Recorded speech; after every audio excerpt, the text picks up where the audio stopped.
شيخ حكمت قرب شوي يا قواد، اسمع هالكلمتين دقلك.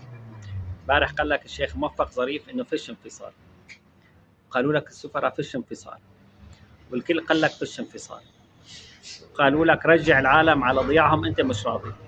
ليش عم بتتاجر فيهم بدمهم؟ فهمني بس ليش؟ ما شبعت مصاري؟ ما شبعت زعامه؟ لك يا قواد، اصلا انت لو كنت زلمه من ظهر زلمه، وانا بشك انك انت زلمه، ما كنت أول شيء طلعت من قصرك وسكنت المهجرين بقصرك؟ يا أهلنا بالمغرب، يا أهلنا وين ما كنتوا، ما كان سكنكم ببيته؟ لك هو ومرته مش عم ياكلوا؟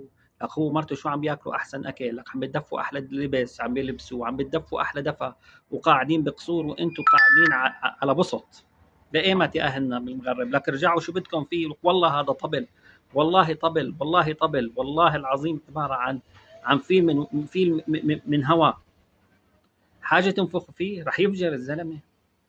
رجعوا على قراكم، شو بدكم فيه؟ كل اللي حواليه عصابات، اصلا لو في شرف كان سكتكم بالشقق اللي اخذها من العساكر ومن الشرطه ومن الضباط ومن الفندق السياحي. لك في الشرف فيه، في الشرف. رجعوا.